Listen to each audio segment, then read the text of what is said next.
Okay, how's my little Riff Raff? I love it that you hold on to things until you've got clear area under your butt. Oh, such a good girl. Boy, I'm looking at a penis and I'm saying such a good girl. Oh, such a good boy, sweetheart. Oh, good, your poos are not so dark. You'll have a bit of milk in them in the next poo. Excellent. There we are. A little bit more. Good boy. Here we are.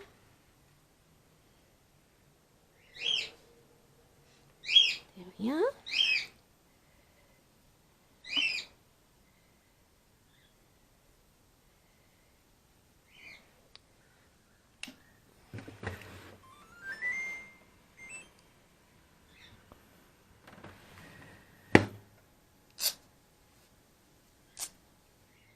Oh, hello.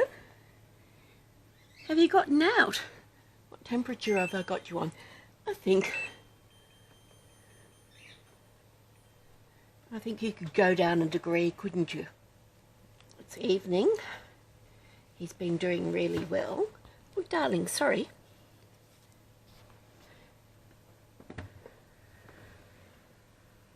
Hello, love. Let's do this. I just haven't felt like videoing for a bit. I'm taking a break from it.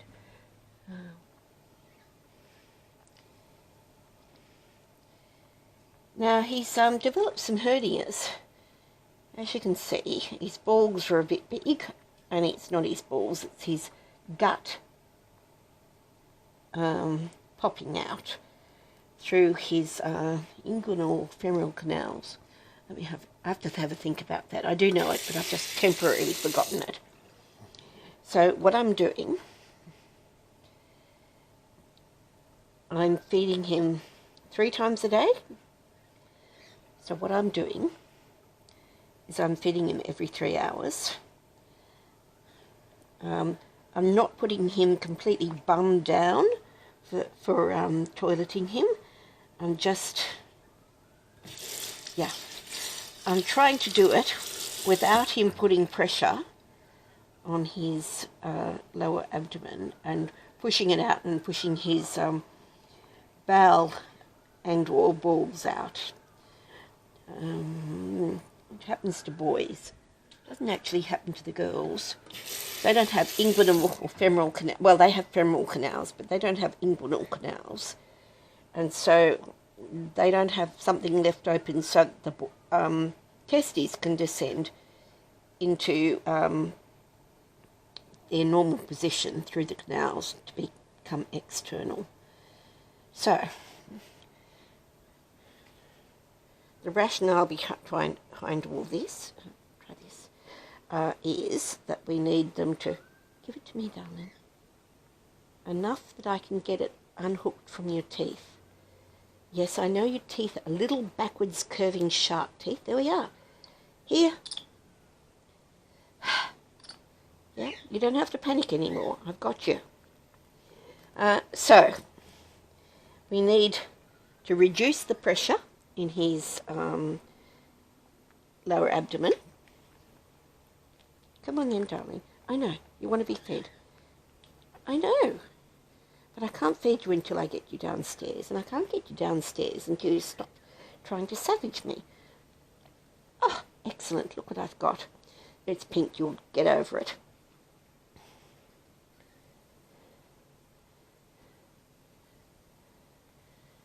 There we are. So I'm keeping him with his bum in the air, like he'd be, like this, like he'd be hanging on his mum. There we are, my handsome young man.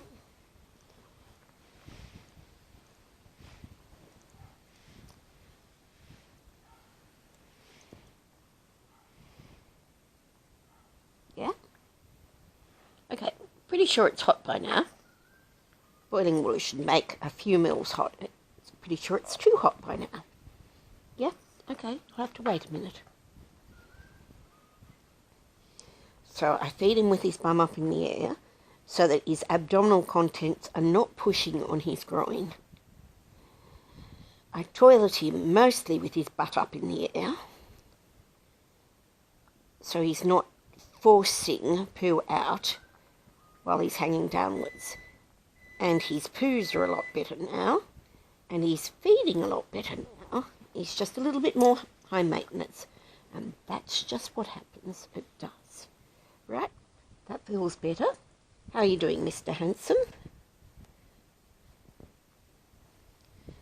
Okay, why don't you hook your feet into something on me?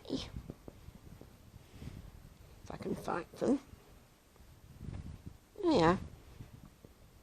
Okay, you hold on there, darling. And, yeah, I know. Yeah, I know. That's why I have you in a straitjacket. There you are.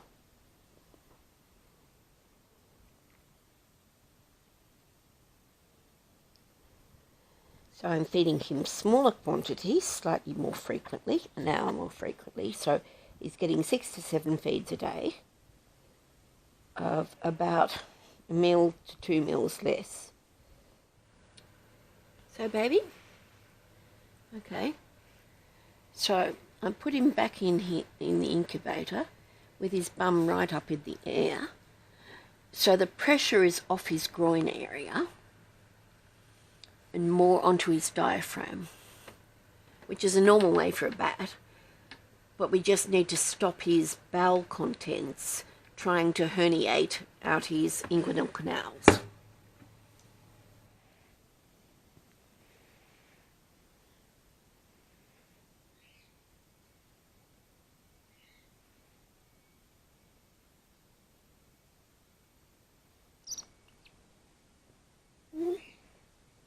There we are, love.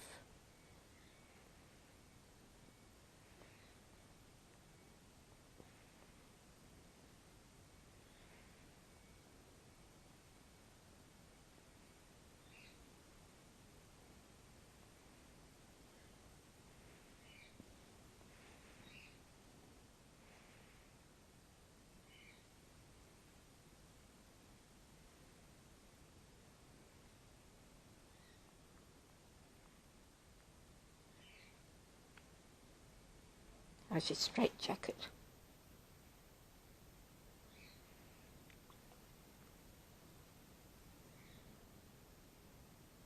Bit of perfection, isn't it?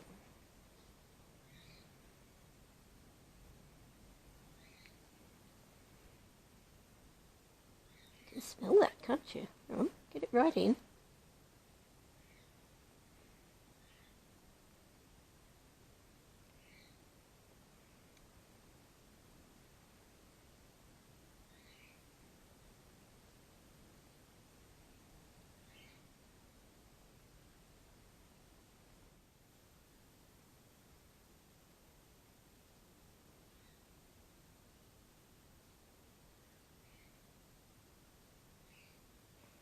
Very fast.